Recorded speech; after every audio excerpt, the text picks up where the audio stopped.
चुनाव के नतीजे चौंकाने वाले थे।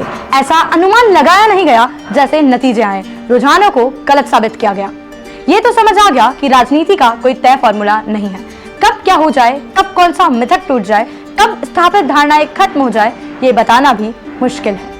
जी हाँ, झंडा गाड़ दिया गया है। महायुति गठबंधन ने महाराष्ट्र विधानसभा चुनाव 2024 में इस चुनाव ने राज्य की राजनीति को एक नया मोड़ दे दिया है। महायुति गठबंधन, जिसमें बीजेपी, एकनाथ शिंदे की शिवसेना और उनके सहयोगी दल शामिल हैं, ने 230 सीटों पर जीत दर्ज की है। यह जीत एक ऐतिहासिक पल बन गई है, जिसने बीजेपी को एक नया ऊर्जा बूस्टर दिया है और विपक्ष को गहरे सवालों में डाल दिया है। महाराष्ट्र की राजनीति को अगर देखें तो यह ऐतिहासिक जीत साबित हुई है। अगर नतीजे को देखो तो बीजेपी अकेले ही सरकार बना सकती है। नाना पटोले और कांग्रेस के नेता जहां सिंगल लार्जेस्ट पार्टी बनाने का दावा कर रहे थे, वहीं नतीजों ने इनके दावों को उलट दिया है। कांग्रेस सिर्फ 16 सीटों पर सिमट गई है। शरद पवार की एनसीपी को 10 सीटें मिली है, जबकि अजीत पवार के गुटों को सिर्फ 41, शिवसेना उद्धव ठाकरे गुट भी सिर्फ 20 सीटों तक सीमित रह गई है। अक्सर राजनीति में कहा जाता है कि आप ये तय नहीं कर सकते कि कब किसकी सत्ता खत्म हो जाए और कब कौन चुनाव में अपना डंका बजा दे, लेकिन इस बार चुनाव में सिर्फ इन दो पार्टीज ने अपना सिंबल नहीं बल्कि लोगों का बचा कुचा पब्लिक सपोर्ट भी खो दिया। महाराष्ट्र की जनता ने भी साबित किया कि वो विचारधाराओं से चलने वाली पार्टी का सपोर्ट करती है। बीजेपी और इसके सहयोगियों ने इसे जनता का विश्वास और विकास पर भरोसे का नतीजा बताया है। देवेंद्र फडणवीस और एकनाथ शिंदे की जोड़ी ने इस बार एक नई लहर बनाई है, जिसने विपक्ष को लगभग बेबस कर दिया है। विपक्ष अब इंट्रोस्पेक्शन की स्थिति में है, क्योंकि जनता का फैसला साफ था। महाराष्ट्र की जनता ने इस चुनाव के जरिए यह संदेश दिया कि यहाँ स्थिरता और नेतृत्व पर भरोसा करती है। पर आइए जानते हैं कि क्या कारण रहा एनडीए के आने का। सबसे पहले हम बात करते हैं महाराष्ट्र की लाड़की बहन योजना की। लाड़की बहन योजना ने चुनाव में महत्वपूर्ण भूमिका निभाई है, खासकर ग्रामीण और निम्न आय वर्ग की महिलाओं के बीच। इस योजना में महिलाओं के आर्थिक सशक्तिकरण को केंद्र में रखा गया, जिसमें सत्तारूढ़ी सरकार को जनता का व्यापक समर्थन मिला। योजनाओं के तहत महिलाओं को हर महीने 1500 रुपए की सहायता के साथ दिवाली पर अतिरिक्त 300 रुपए का बोनस दिया गया। इस आर्थिक राहत से महिलाओं को सीधा लाभ पहुंचाया और उनके परिवार पर सकारात्मक प्रभाव डाला। खासकर जिन महिलाओं के परिवार की वार्षिक आय 2.5 लाख रुपए से कम है, उनके लिए यह योजना उम्मीद की किरण साबित हुई। अगर देखें तो इस योजना के बाद 52 लाख नई महिला वोटर शामिल हुई है।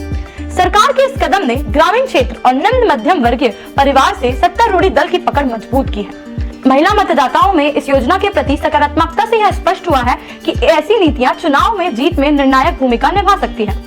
विरोधी दल इस मुद्दे पर सत्तारूढ़ी गठबंधन का मुकाबला करने में असफल रही, क्योंकि यह योजना जमीनी स्तर पर असरदार साबित हुई। और हम पहले की बात करें तो पहले के चुनावों में भी ऐसा देखा गया है कि जहां जहां लाड़की बहन योजना जैसी योजनाएं आती है, वहां सत्ताधारी सरकार को महिलाओं का पूर्ण समर्थन मिलता है, फिर चाहे हम मध्य प्रदेश की बात करें या झारखंड। इसी तरह लाड़की बहन योजना ने न केवल महिलाओं को आर्थिक सुरक्षा दी, बल्कि सत्ताधारी सरकार को चुनावी सफलता में भी अहम योगदान दिया। अब चलिए उस नारे की बात करते हैं जिसने महाराष्ट्र चुनाव में महायुति की जीत में आग में घी डालने का काम किया। तो वो नारा है, बटोगे तो कटोगे, एक है तो सेफ है। इन नारों ने हिंदू वोटर को एक करने का काम किया। यह नारा जो योगी आदित्यनाथ जी ने उछाला था, महायुति के लिए बेहद कारागार साबित हुआ। इस नारे ने न केवल बीजेपी के चुनावी प्रचार में जोश भरा, बल्कि विपक्ष को रणनीतिक रूप से कमजोर करने का भी काम किया। इस बार बीजेपी ने महाराष्ट्र में अपनी ऐतिहासिक जीत दर्ज की और यहाँ कहना गलत नहीं होगा कि इस जीत में इस नारे की महत्वपूर्ण भूमिका रही। योगी आदित्यनाथ के इस नारे ने दिखाया कि वहाँ अब राष्ट्रीय राजनीति में एक मजबूत नेता के रूप में उभर रहे हैं। शायद यहाँ भी कहा जा सकता है कि योगी जी भविष्य में प्रधानमंत्री बनने का सपना देख रहे हों। लेकिन फिलहाल इस नारे ने महाराष्ट्र में महायुति को ऐतिहासिक सफलता दिलाने में बड़ी भूमिका निभाई है। यहाँ स्पष्ट करता है कि बीजेपी अपने नारों और रणनीतियों से विपक्ष पर भारी पड़ती दिखी है। तीसरी अगर हम सबसे अहम बात करें तो आरएसएस का ग्राउंड वर्क। विदर्भ के इलाके में आरएसएस के धरातल के काम ने एनडीए की जीत में अहम भूमिका निभाई है। अब ये तो महायुति के जीत के कारण थे। अब चलिए बात करते हैं कांग्रेस की हार के कारण के बारे में। महाराष्ट्र चुनाव में कांग्रेस का प्रदर्शन बेहद निराशाजनक रहा और उन्होंने केवल 16 सीटें जीती। यहाँ नतीजा पार्टी की रणनीति और नेतृत्व की कई कमियों को उजागर करता है। सबसे पहले कांग्रेस ने चुनावों में आत्मविश्वास का इजहार किया था, लेकिन परिणाम इसके विपरीत आए। नाना पटोले ने यहाँ दावा किया था कि कांग्रेस सबसे बड़ी पार्टी बनेगी, लेकिन उनके नेतृत्व में पार्टी 102 सीटों पर चुनाव लड़ने के बावजूद सिर्फ 16 सीटों पर सिमट गई। यहाँ कांग्रेस के आंतरिक आत्मविश्वास और रणनीतिक विफलता का प्रतीक है। राहुल गांधी के नेतृत्व में चुनावी नतीजों पर नकारात्मक प्रभाव डलता दिखा है। उन्होंने बीजेपी और नरेंद्र मोदी पर कई और गंभीर आरोप लगाए, लेकिन इसका कोई खास चुनावी लाभ कांग्रेस को नहीं मिला। राहुल गांधी ने चुनाव प्रचार में केवल 6 रैलियां की, जो कि प्रचार की कमी और लापरवाही को दर्शाता है। इसके विपरीत शरद पवार जैसे अनुभवी नेता दिन रात प्रचार में जुटे थे। राहुल गांधी का वायनाड में आराम करना यहाँ दिखाता है कि वो चुनाव को गंभीरता से नहीं लेते। इसके अतिरिक्त कांग्रेस की राष्ट्रीय राजनीति में उपस्थिति भी कमजोर रही। भारत जोड़ो यात्रा के दौरान दलित, मुस्लिम और आदिवासी समुदाय का समर्थन जुटाने के बावजूद कांग्रेस ने अपनी रणनीति और स्थिति को स्पष्ट नहीं किया।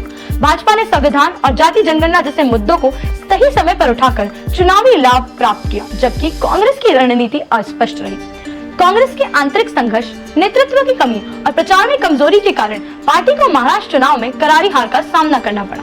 यहाँ नतीजे कांग्रेस के लिए राष्ट्रीय राजनीति में एक बड़ा झटका साबित हो सकते हैं। हालांकि अगर देखें तो हर चुनाव की तरह इस चुनाव के नतीजे के बाद ईवीएम पर सवाल उठाए गए। चलिए सुनते हैं संजय राउत का बयान। देश में जब भी INDIA चुनाव हारता है तो देश के इलेक्शन कमीशन पर सारा ठिकरा फोड़ देता है। हालांकि इनका मानना है कि लोकसभा चुनाव के वक्त ईवीएम सही चल रही थी। हालांकि हम दूसरे राज्य के चुनाव के नतीजे देखें तो कुछ इस प्रकार है। झारखंड चुनाव में एनडीए का कोई बेहतरीन प्रदर्शन नहीं रहा। यहाँ INDA की झारखंड मुक्ति मोर्चा का अच्छा प्रदर्शन रहा और कल्पना सोरेन एक अच्छी वुमेन लीडर साबित हुई और यहाँ भी पुनः हेमंत सोरेन की सरकार बनने जा रही है। बात करें यूपी उपचुनाव की तो यहाँ 9 में से 7 सीटों पर बीजेपी जीती है और 2 पर सपा की जीत हुई है। इस बार बीजेपी ने एक और मिथक तोड़ दिया। ये वो लोग जो बीजेपी को मुस्लिम विरोधी पार्टी बताते हैं, उनकी भी इस चुनाव में धारणा टूट गई है। मुरादाबाद की कुंदर की जो 62% मुस्लिम आबादी वाला क्षेत्र है, यहाँ बीजेपी के रामवीर सिंह ने 13,823 के भारी मार्जिन से हामी रिजवान को चुनाव हराया है। अगर वायनाड की बात करें तो प्रियंका गांधी 4 लाख से अधिक वोटों से जीती है। चुनाव के नतीजों ने साबित किया है कि राजनीति में कभी भी किसी का भी सिक्का चल सकता है। अब देखते हैं ये नतीजे राज्य को किस प्रगति की राह पर लेकर जाते हैं। तब तक के लिए देखते रहिए TFC मीडिया। मैं सलोनी विदा लेती हूं।